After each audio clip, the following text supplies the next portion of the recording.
Hello everyone, welcome to our current affair initiative called Edu Samiksha, wherein we are covering the news article from both prelims as well as mains perspective. आज हम लोग 6th of November के important articles को cover कर रहे हैं. Let's start with our first topic called BRICS Pay, redefining the global financial architecture. चलिए समझते हैं. देखो, सबसे पहले before starting with the explanation part, let me ask you one question that why can US punish any country financially even without a war? कैसे America block कर सकता है ईरान के ऑयल एक्सपोर्ट्स को? कैसे अमेरिका ब्लॉक कर सकता है या फ्रीज कर सकता है रशिया के बैंक अकाउंट को? कैसे? I am just asking that why can US punish any country financially even without war? How can America block Iran's oil exports or freeze Russia's bank account? How? The answer is simple. Because the global financial system runs on US dollar.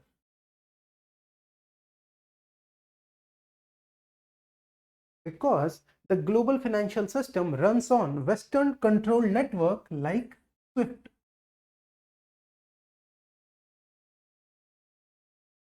तो जब यहाँ पे आपको US का monopoly दिखेगा तो even without war US punish कर सकता है किसी भी कंट्री को फाइनेंशियली. अमेरिका ब्लॉक कर सकता है ईरान के ऑयल एक्सपोर्ट्स को.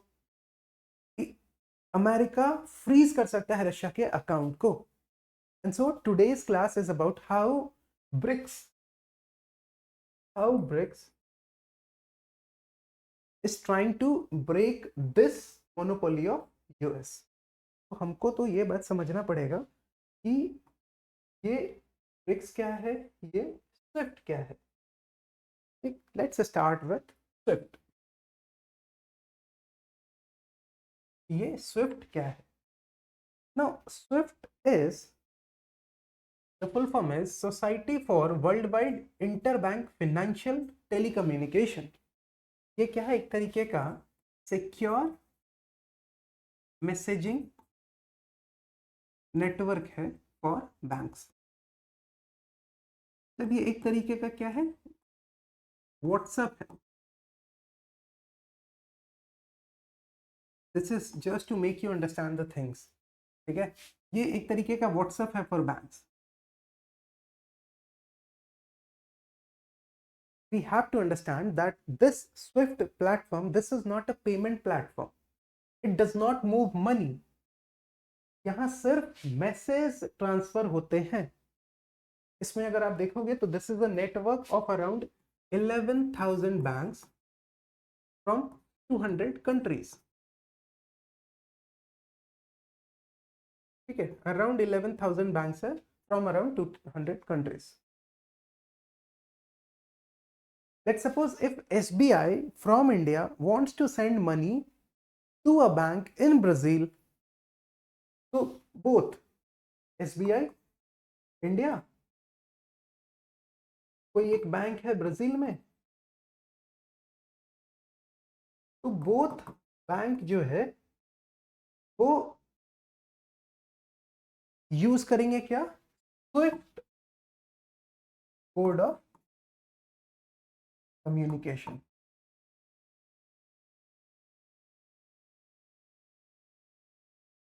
क्लियर हुआ? Clear. So I can very well say that SWIFT is like WhatsApp for banks, but this is controlled by US. This is controlled by West. Headquarter कहाँ है? Its headquarter is in Belgium.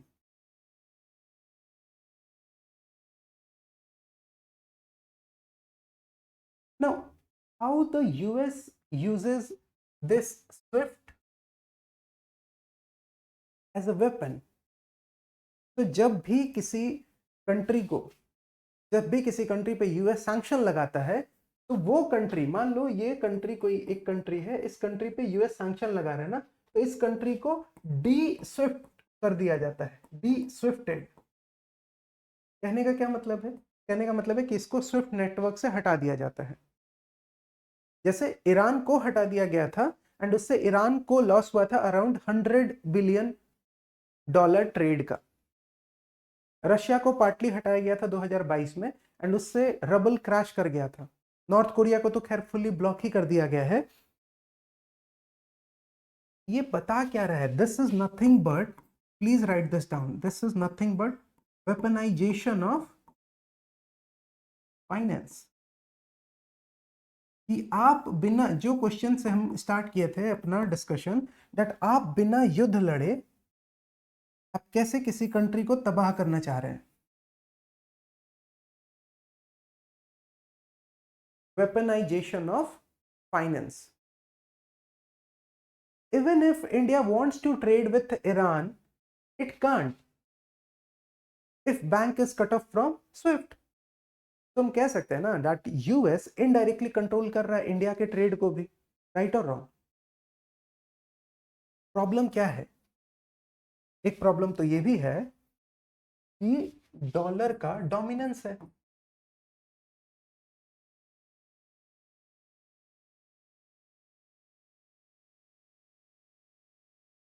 Oil, gold, gas, all are priced in dollar. Country को dollar कमाना पड़ेगा, earn करना पड़ेगा countries को, तभी तो वो ऑयल, गोल्ड, गैस कुछ भी खरीद सकता है।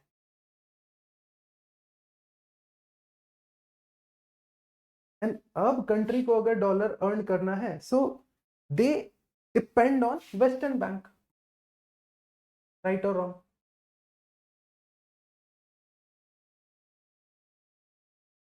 ठीक है। तो डॉलर जो ग्लोबल रिजर्व का 71% कॉन्स्टिट्यूट करता था अराउंड 2000, उसमें आपको डिक्लाइन देखने को मिलेगा 58% के आसपास अभी वो है 2023 के डेटा के हिसाब से। डॉलर कहाँ? ग्लोबल रिजर्व में। ये बात तो सही है कि कहीं ना कहीं डॉलर का डोमिनेंस कम हुआ है, एंड इसीलिए हम आपको कह सकते हैं दैट कंट्री वांट्स क्या? Dedollarization. डी डॉलराइजेशन इसके लिए फॉर ऑटोनॉमी, राइट और रॉन्ग? भाई हमको ट्रेड करना है, अब हमको ब्राजील के साथ करना है, ईरान के साथ करना है, रशिया के साथ करना है, करने दो। आपके डॉलर के कारण क्या हो रहा है? पूरा पिक्चर खराब हो रहा है। This is dedollarization. अब यहीं पे एंट्री होता है किसका? ब्रिक्स का। ब्रिक्स कौन कौन? Brazil, Russia, India, China and south Africa. आपका असाइनमेंट है कि आप मुझे बताओ कि अभी कौन से रिसेंटली, कौन सा कंट्री रिसेंटली अभी इसमें ऐड हुआ है। रिसेंट एडिशन, एडिशन किसका है? कौन सा कंट्री का है? ये जो ब्रिक्स है, this BRICS represent 44% of world population, please understand. ये जो ग्रुपिंग है इट रिप्रेजेंट 44% के आसपास world population. This represent 30% of global GDP in terms of PPP. It control major energy, food, manufacturing power. And so यही जो group है ना, Brazil, Russia, India, China, south Africa, its goal is to create a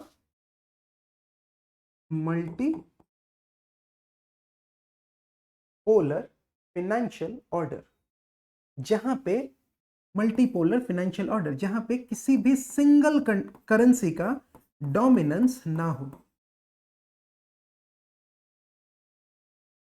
clear? वही यहां पे लिखा हुआ था ब्रिक्स पे के बारे में कि ये ब्रिक्स पे पिक्चर में क्यों आया। तो this is somewhere related to SWIFT, this is somewhere related to dollar dominance. कुछ तो इनके कारण प्रॉब्लम हो रहा है, सैंक्शन वगैरह, तो वो प्रॉब्लम यहाँ पे ना हो इसके लिए ब्रिक्स पे को लॉन्च किया जा रहा है। और ऐसा नहीं है कि ये चीज मतलब अचानक से स्टार्ट हो गया। We have to understand that 2014 में ये आपके प्रीलिम्स में भी पूछा था कि Fortaleza summit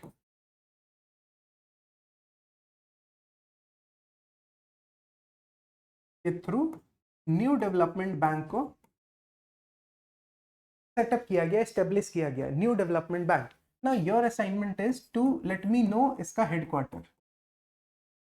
new development bank को सेटअप किया गया, एस्टेब्लिश किया गया as an alternative to western dominated, US dominated world bank. जो वर्ल्ड बैंक है उसके, जो कि यूएस डोमिनेटेड है, उसका अल्टरनेटिव के रूप में एक नया development bank called new development bank को एस्टेब्लिश किया गया। यही नहीं, सीआरए को लॉन्च किया गया। You tell me what is its full form. थोड़ा रिसर्च कीजिएगा, सर्च कीजिएगा तो जिंदगी भर दिमाग में रहेगा ये बात।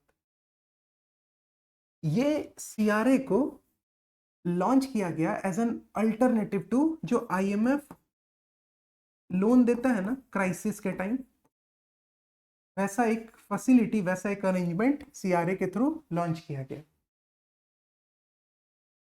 2017 ऑनवर्ड्स अगर देखेंगे, दिस वाज अबाउट 2014 से 17 यूएस ने सैंक्शन लगाया रशिया पे, and so countries started thinking beyond Swift कि ये तो रशिया, ये तो यूएस का मनमानी हुआ कि जब भी मतलब उसको कोई भी कंट्री पे वो सैंक्शन लगा रहा है तो उसके कारण हो क्या रहा है कि जिस कंट्री पे सैंक्शन लग रहा है वो तो कट ऑफ हो जा रहा है, तो वो तो ट्रेड नहीं कर पाएगा। क्लियर? 17 के बाद इसीलिए लोकल करेंसी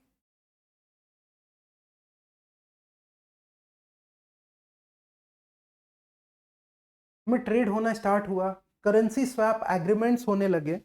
2022 में तो मैंने आपको जैसे शुरू में ही बताया कि रशिया को रिमूव किया गया स्विफ्ट से, अब यहां प्रॉब्लम दिखना स्टार्ट हुआ।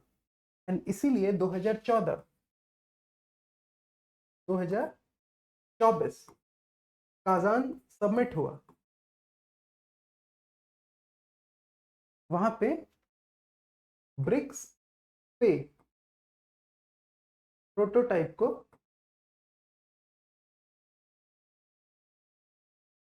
लॉन्च किया गया मॉस्को में। तो ब्रिक्स पे is not a random idea, it's 10 years in making, 2014 से 24। ये ब्रिक्स पे है क्या, ये समझना पड़ेगा। ब्रिक्स पे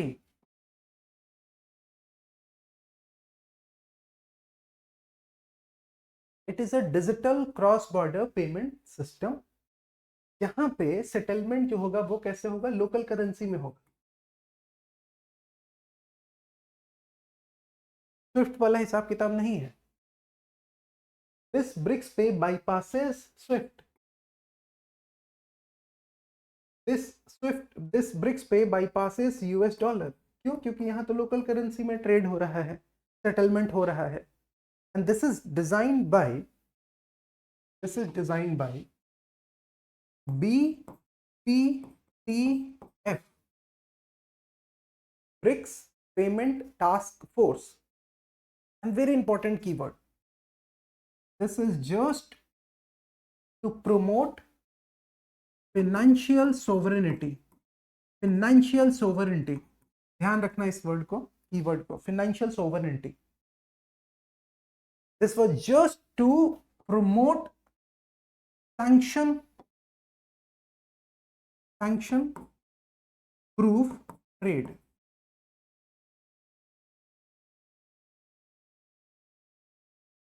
ये यूज कर रहे हैं तो सैंक्शन लगने का बात ही नहीं है। तो meaning India can trade with Russia in rupee, ruble और China in rupee, yuan, without touching dollars और स्विफ्ट। क्लियर हुआ बात? तो इसी कारण से ये न्यूज में था। अब देखो बात एक ये भी समझना पड़ेगा कि कुछ टेक्नोलॉजी है बिहाइंड ब्रिक्स पे जो कि बैकबोन के रूप में काम कर रहे हैं। सो हर एक कंट्री का ना अपना स्ट्रांग डोमेस्टिक सिस्टम है।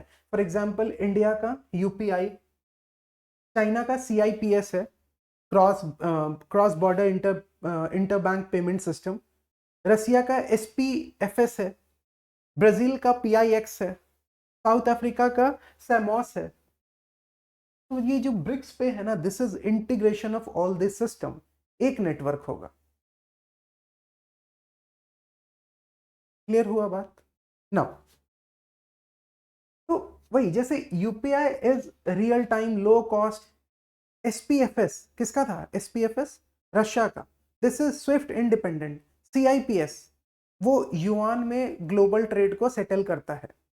इन सबको अगर मिला दिया जाएगा तो जो टूल बनेगा वो टूल बनेगा हमारा ब्रिक्स पे। क्लियर?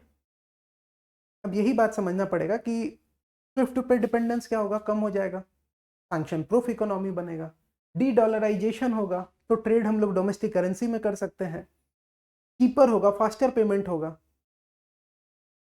जो 2-3 दिन का डिले आपको दिखता है ना स्विफ्ट में, वो देखने को नहीं मिलेगा।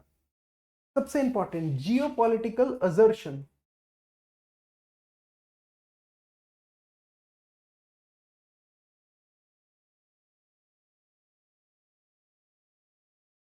इससे दिखेगा ब्रिक्स पे से दैट ग्लोबल साउथ का ऑटोनॉमी।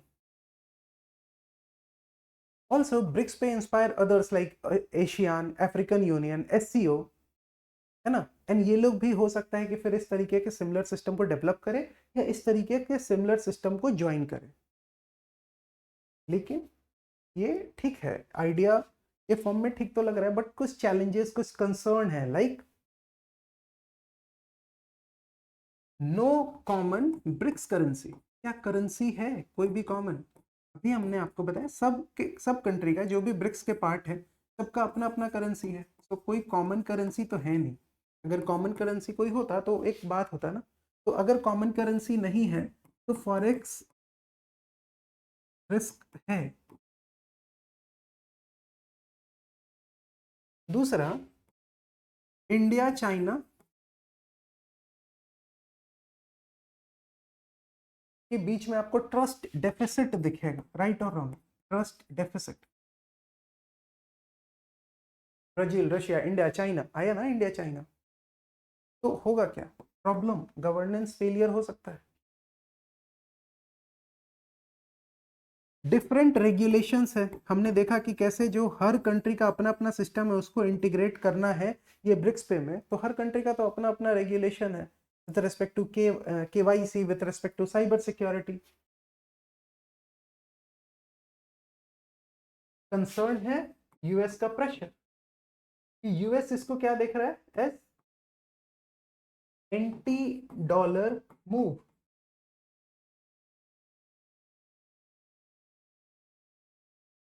राइट? और जितने भी नेशन है उनका जो भी सिस्टम है, UPI, CIPS, SPFS, जो जो हम आपको अभी नाम बताए थे सारे कंट्रीज का, सबको डोमिनेंस चाहिए, वो भी एक प्रॉब्लम है। इंडिया का पोजीशन क्या है? देखो इस इन सब सिनेरियो में इंडिया का पोजीशन क्या है? That India supports dedollarization. पहला बात तो ये हो गया कि वो भी चाहता है कि डॉलर का डोमिनेंस ग्लोबल ट्रेड से कम हो। India wants less dependence on US dollar for global trade. Also India wants UPI का ग्लोबलाइजेशन, राइट और wrong? India wants UPI to become an international payment standard like SWIFT. Also, India does not want China to dominate BRICS पे,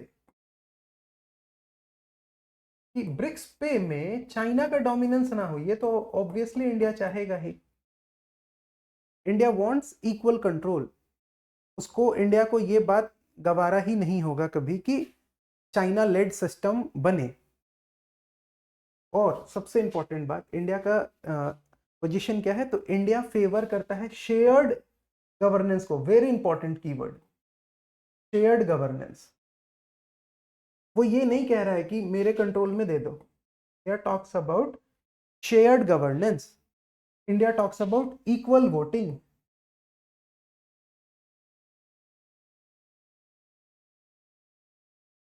India insist all BRICS member must have equal decision making power.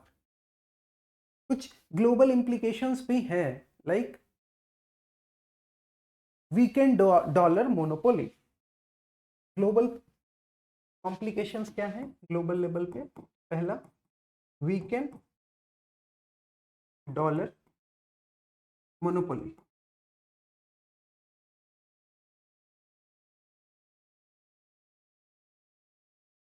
World पे global trade से, world trade से one currency का dominance कम हो जाएगा।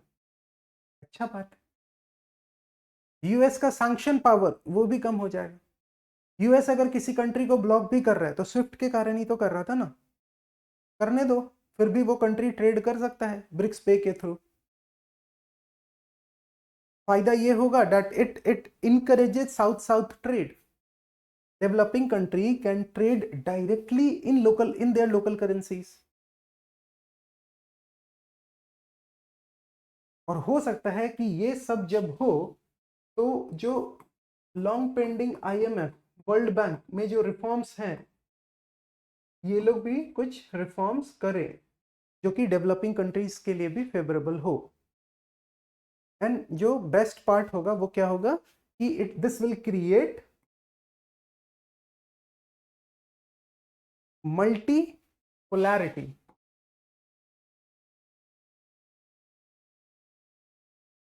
कैसा multipolarity? Financial multipolarity. World moves from dollar centre to multi currency system, because BRICS pay में हो क्या रहा था, वो ये रहा था कि बहुत सारे करेंसीज को यूज किया जा रहा था, लोकल करेंसी को यूज किया जाएगा। ठीक है। अब जब आप आर्टिकल पढ़ोगे तो यू विल रियलाइज कि इसमें कुछ वे फॉरवर्ड्स आपको बताए गए हैं, लाइक तो first way forward is BRICS payment council. कि एक ब्रिक्स पेमेंट काउंसिल बोल के एक बॉडी बनाया जाए जो कोऑर्डिनेट करेगा with respect to rules and decision. Shared blockchain ledger लाया जाए, a common digital ledger for secure, for transparent, for transactions, है ना। यूनिफाइड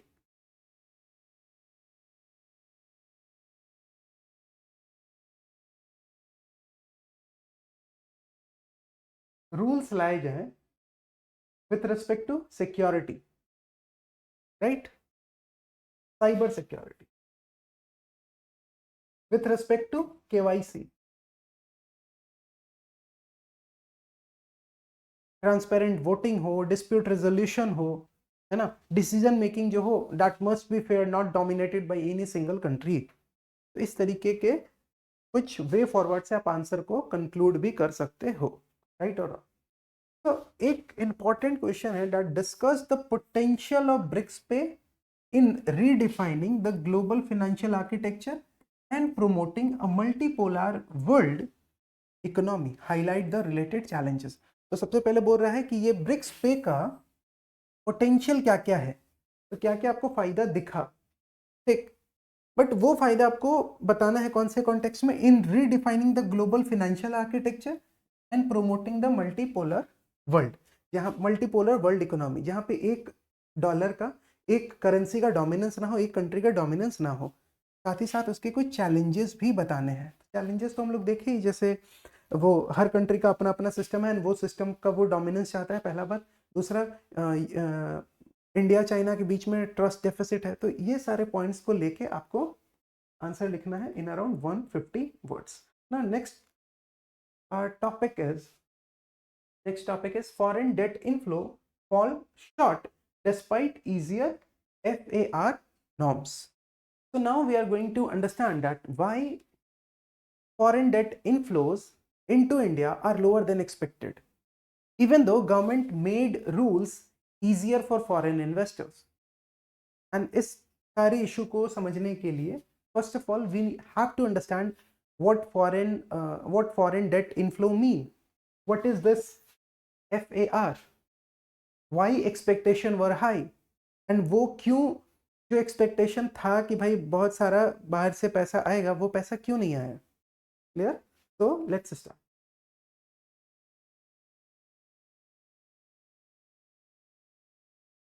ना सबसे पहले is what is this foreign debt inflow.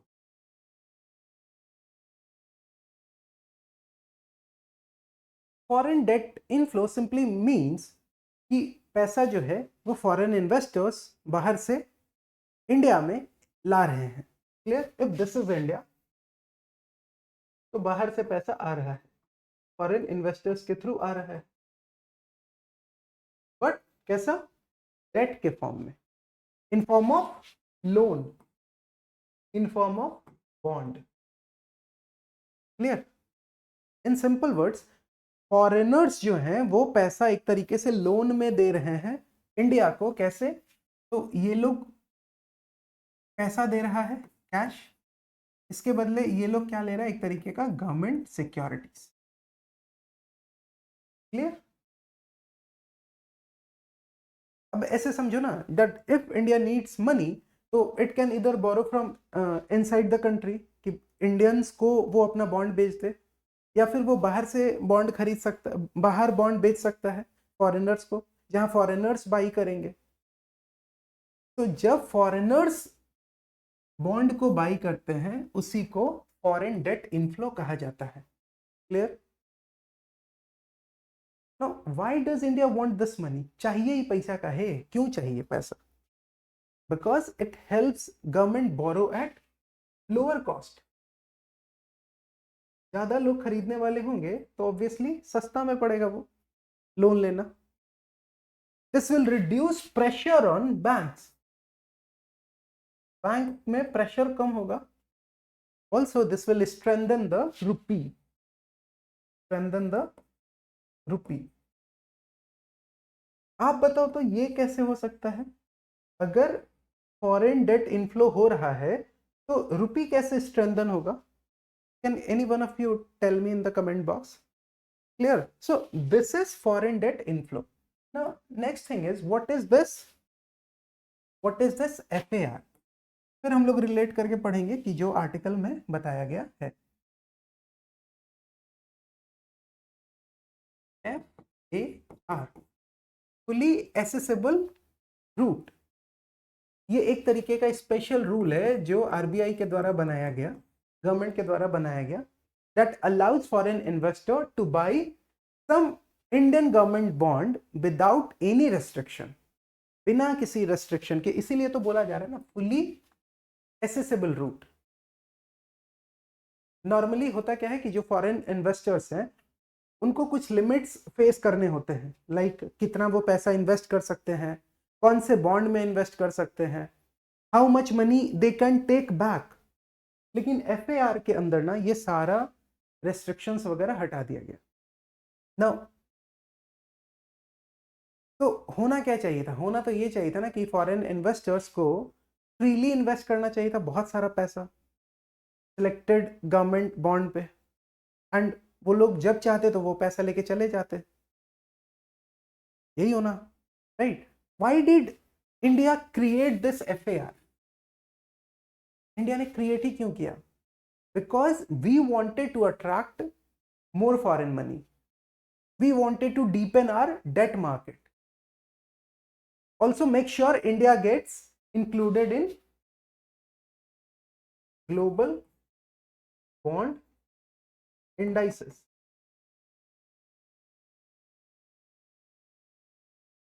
Like JP Morgan index.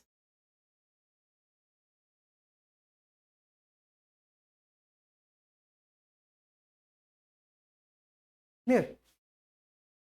तो बात ऐसा है कि जब ये एफएआर आया तो एक्सपेक्टेशन था कि बहुत ज्यादा पैसा वगैरह आएगा।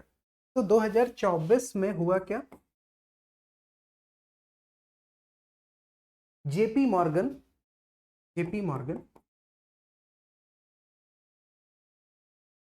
This JP Morgan announced that Indian government का जो बॉन्ड है उसको इंक्लूड किया जाएगा ग्लोबल इंडेक्स बॉन्ड में। Clear? Right? This was important. Why? Because once a country enters a global index तो बहुत सारे जो बड़े बड़े इन्वेस्टर्स होते हैं, फॉरेन इन्वेस्टर्स होते हैं, they are forced to invest in it. because many global funds automatically invest in index listed bond. जो भी बॉन्ड इंडेक्स में लिस्टेड है, लोगों को लगेगा ना कि हाँ ये बॉन्ड पे ज्यादा ट्रस्ट है, ज्यादा कॉन्फिडेंस है, लगाओ पैसा. And so experts expected huge inflow of around 20 to 25 billion dollar into India.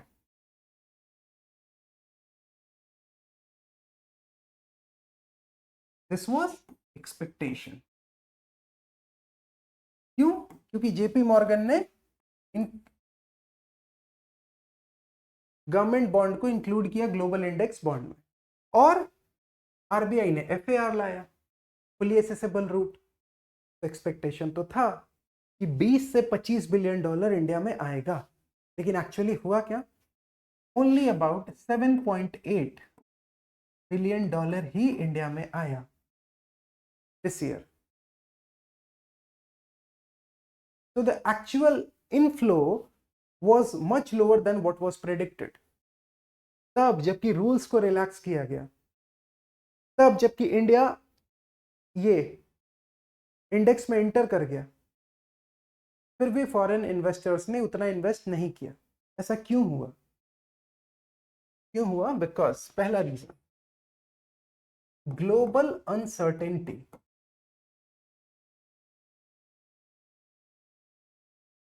We have to understand this कि जो 2025 का वर्ल्ड इकोनॉमी था वो अनस्टेबल है.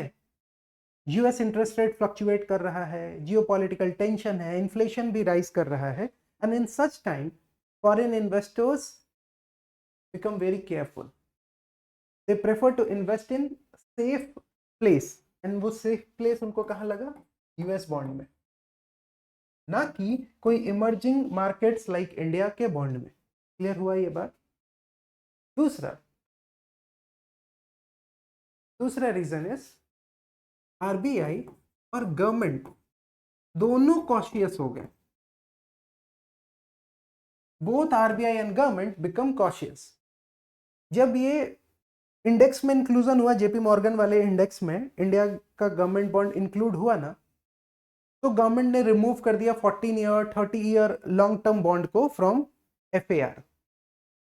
फुली एसेसेबल रूट से इंक्लूड कर दिया, एक्सक्लूड कर दिया, हटा दिया, रिमूव कर दिया लॉन्ग टर्म बॉन्ड को. क्यों? Because too much foreign money can also be risky. They can suddenly withdraw, create volatility. तो India try to balance inflow with safety, कि पैसा तो चाहिए, बाहर का पैसा चाहिए, लेकिन सेफ्टी के साथ. अगर अचानक से पैसा लेके चले गए तब तो इंस्टेबिलिटी आ जाएगा. So this also reduced the number of bonds that foreigners could invest in. So inflow यहाँ पे भी reduce हुआ. तीसरा, currency risk.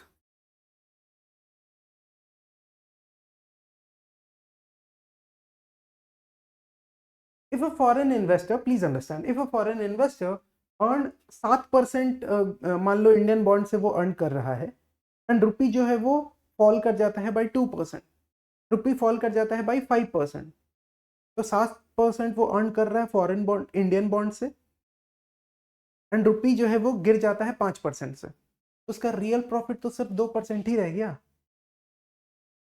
तो इन्वेस्टर के लिए यही चिंता का विषय है that what if rupee weakens.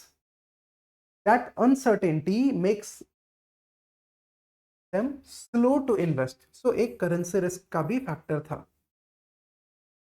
चौथा, investors shifted their strategy.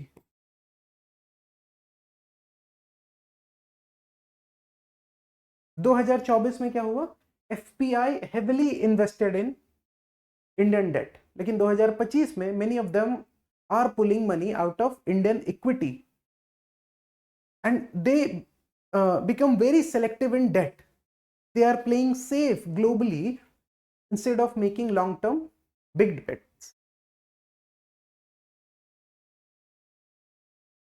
तो वो भी एक रीजन है. बट क्या एक्चुअली सोचो कि क्या इंडियन इकोनॉमी वीक हो रहा है? नहीं.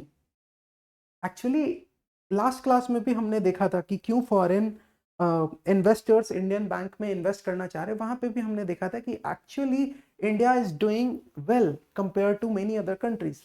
इन्फ्लेशन अंडर कंट्रोल है, जीडीपी ग्रोथ जो है this is under 7%, festive demand, consumption वो बढ़ रहा है, देखा था ना हमने कंजम्पशन वगैरह सब बढ़ रहा था। India is not the problem, world situation ऐसा है वो प्रॉब्लम है, and that's why economist believe that inflow may increase in future once the US interest rate stabilizes, right? Now, why this foreign debt inflow important for India? अभी भी बताएं, because government का borrowing जो है, borrowing cost वो क्या होता है, कम हो जाता है, ठीक। बॉन्ड मार्केट डीपर होगा, ज्यादा लिक्विड होगा, रुपी ज्यादा स्ट्रांग होगा ना, रुपी ज्यादा स्ट्रांग क्यों, क्योंकि बाहर से डॉलर आ रहा है। इंडिया ग्लोबल फाइनेंशियल सिस्टम से लिंक्ड होगा, ज्यादा कॉन्फिडेंस बिल्ड होगा इंडियन इकोनॉमी में। तो this is not just about money, this is also about global recognition. आगे क्या हो सकता है, तो आगे शायद यूएस अपना इंटरेस्ट रेट को स्टॉप कर दे राइज करने से, एंड ग्लोबल इन्फ्लेशन भी कहीं कम हो सकता है ज़्यादा पैसा आए इंडिया में। Also other index companies like Bloomberg, FTSE, वो लोग भी इंडियन बॉन्ड्स को अपने इंडेक्स में ऐड करेंगे, एंड सो उससे भी हो सकता है कि लोगों का कॉन्फिडेंस बढ़े इंडियन बॉन्ड्स में, एंड फिर ज़्यादा से ज़्यादा पैसा आए इंडिया। लेकिन अगर ग्लोबल सिचुएशन और ख़राब होता है, रुपी और वीक होता है सडनली, तो इन्फ्लो जो है वो तो कम होगा ही। क्लियर? तो this is all what is discussed in this particular article. Clear कि एक्सपेक्टेशन क्या था, policy move, domestic prudence, factor क्या है बिहाइंड गिरना। क्लियर है बात? नाउ एंड फ्यूचर आउटलुक क्या है। ना यहाँ एक इंपॉर्टेंट मेंस का क्वेश्चन है दैट इंडिया का foreign debt inflow have remained below expectation despite liberalised FAR norms. Clear? Now analyse the reason कि क्यों ऐसा हुआ, and discuss the policy measures needed to enhance foreign capital inflow into government security. Attempt करिएगा इसको around 2 page 150 words. Clear? Now let's move to prelim pointers. First one is cycad plant. Just a second. This is an ancient palm-like gymnosperm. Please let me know in the comment box what is gymnosperm. Coexisted with dinosaurs. Feature में बात करें तो इतना तो important है भी नहीं कि आप एक एक फीचर वगैरह याद करो। हाँ, आप ये ध्यान कर सकते हो कि ये मिलता कहाँ पे है। तो this is found in tropical sub tropical region. And adaptation अगर देखें तो yes, fire adapted, regrow leaves post blaze, जलने के बाद भी रीग्रो हो जाते हैं पत्ते इसके। Soil tolerant to varied soil, rich organic, sandy, rocky, swampy, सारी जगह पे आपको देखने को मिलेगा। सो इसमें सबसे इंपॉर्टेंट क्या है कि कहाँ पे पाया जाता है। कोएग्जिस्टेड विद डायनासोर्स। एंड थ्रेट्स क्या है, तो habitat loss, illegal collection, climate change, सारा कुछ थ्रेट हो जाता है। न्यूज में क्यों था, because AIIMS Bhubaneswar studying possible neurotoxin BMAA linked to cycad. हमारे लिए साइकैड इंपॉर्टेंट था। जो जो पॉइंट्स मैंने बताया बस उतना ही इंपॉर्टेंट है आपके लिए। Next is Indian mouse deer. Scientific name not important, common name इसका क्या है वो भी not important. Type smallest deer species in India, sign nocturnal, this is important based on PYQ। Now distribution देखें तो endemic to India, western eastern Ghats में आपको दिखेगा, सेंट्रल इंडिया में दिखेगा। फीचर नॉट इंपॉर्टेंट, एकदम इंपॉर्टेंट नहीं है। यूनिक ट्रेट अगर देखें तो 3 chambered stomach, not 4 like other ruminants. Diet क्या है, तो fruits, roots, leave, herbs, occasionally insects और small animal. So this is important. Life span ये भी इंपॉर्टेंट नहीं है, IUCN इंपॉर्टेंट है। एंड जब एग्जाम पास है तो your work is to update this. News में क्यों था, because recently sighted in Tungareshwar wild life sanctuary, Maharashtra. So एक इंपॉर्टेंट बात ये भी है कि आपको तुंगरेश्वर वाइल्ड लाइफ सेंचुरी कहाँ है, तो महाराष्ट्र में है, ये भी दिमाग में रखना है। Next topic is Ramman festival. Location Saloor Dungra village, Uttarakhand. First point important. Deity जिनको पूजा किया जाता है तो भूमियाल देवता, local earth deity. Annual festival होता है कहाँ, अप्रैल के time. Recognition, so this is inscribed in UNESCO का इंटेंजिबल कल्चरल हेरिटेज लिस्ट 2009 में हुआ है। फीचर क्या है, तो कुछ रिचुअल्स है, रामायण का रिसाइटेशन होता है, folk song, mask dance, this is important. Mask तो 18 टाइप्स बनते हैं भोजपत्र से, हिमालयन बर्च। इंस्ट्रूमेंट क्या यूज होता है, ढोल, डमाऊ, मंजीरा, झांझर, भनखोरा। कम्युनिटी का रोल क्या है, इंटायर विलेज पार्टिसिपेट करता है, रोल कास्ट बेस्ड होते हैं, this is important. Knowledge pass orally, this is also important. And यहाँ president of India presented with Ramman mask at Uttarakhand assembly. ठीक है, नेक्स्ट इज रिवर गोत, की रिवर। बस अगर इस तरीके का कोई रिवर वगैरह है तो सिर्फ लोकेशन याद करने से, एंड बहुत इंपॉर्टेंट कोई फीचर है तो चल जाता है। West Jaintia hill, Meghalaya, eastern Shillong से ओरिजिन करता है। Known for crystal clear water, called cleanest river in India, very good, very important. Now forms boundary, कहाँ, Khasi and Jaintia hills, partly India Bangladesh border. Event annual boat race यहाँ पे आपको होता है कहाँ, मार्च अप्रैल के बीच में। इंफ्रास्ट्रक्चर का बात करें तो सस्पेंशन ब्रिज दिखेगा, NH40, जो कि बिल्ट हुआ कब, 1932 में। And yes, water turns murky due to soil dumping and construction debris. हालत ये है कि this is considered as cleanest river water, and उसको भी हम लोग तबाह कर रहे हैं। Now last is Tanzania. Location सबसे, इसमें इसको देखते हैं ना, लोकेशन क्या है, तो east Africa, south of equator. Okay, south of equator, yes this is equator, उसके साउथ में तांजानिया। क्लियर, एरिया वगैरह इंपॉर्टेंट नहीं है। कैपिटल डोडोमा, जो लेजिस्लेटिव कैपिटल है, Dar es Salaam administrative capital है। बॉर्डर इंपॉर्टेंट है फ्रॉम प्रीलिम्स पर्सपेक्टिव, तो केनिया, युगांडा, रवांडा, बुरुंडी, डियासी, जाम्बिया, मलावी, मोजाम्बिक। ईस्ट में आपको इंडियन ओशन दिखेगा उस तरफ। फॉर्म कब हुआ ये भी इंपॉर्टेंट नहीं है। गवर्नमेंट प्रेसिडेंशियल, इंपॉर्टेंट उतना नहीं है, प्रेसिडेंशियल रिपब्लिक। लैंग्वेज, करेंसी, ये इंपॉर्टेंट नहीं है, एक बार बस रीड कर लेना। Climate tropical, long dry, two rainy season, not so important. Major lakes, Victoria, Tanganyika, Nyasa, this is very important, पूछा है एग्जाम में। Highest peak, Mount Kilimanjaro, Africa का highest dormant volcano. Major river important है, ध्यान रखना है, great रुआहा, रुफीजी, कगेरा। Island इसको जांजिबार, Pemba, mafia. And news में क्यों था, बिकॉज कुछ प्रोटेस्ट एंड इंटरनेट ब्लैकआउट यहाँ पे देखने को मिले। देखो बात समझना, जब भी इस तरीके का कोई क्वेश्चन आए तो आपको सिलेक्टिव होना पड़ेगा, नहीं तो फिर कितना पढ़ोगे, कितना दिमाग में रखोगे। तो सबसे पहला बात तो लोकेशन हो गया, कैपिटल आपको याद रखना चाहिए, अच्छा बात है। बॉर्डर सबसे इंपॉर्टेंट है, फॉर्म्ड, ये सब कुछ नहीं, लैंग्वेज, करेंसी नहीं, क्लाइमेट भी नहीं है। मेजर लेक सबसे important, highest peak, major river, island, ये इंपॉर्टेंट है, एंड ये important, that's it. Clear. Now prelims MCQ है कुछ विथ रेस्पेक्ट टू साइकार्ड प्लैनेट। पॉज कीजिए एंड प्लीज आंसर कीजिए, जो हमने डिस्कस करा उसी के रेस्पेक्ट में कुछ तो है। Clear. Next question is with respect to Indian mouse deer. देखिए, answer this, 3 statement. Ramman festival of Uttarakhand, please answer this.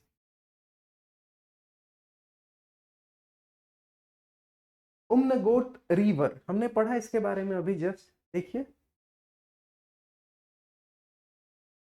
Now the last is Tanzania के रेफरेंस में कुछ तो क्वेश्चन पूछे गए हैं, please answer this also in the comment box.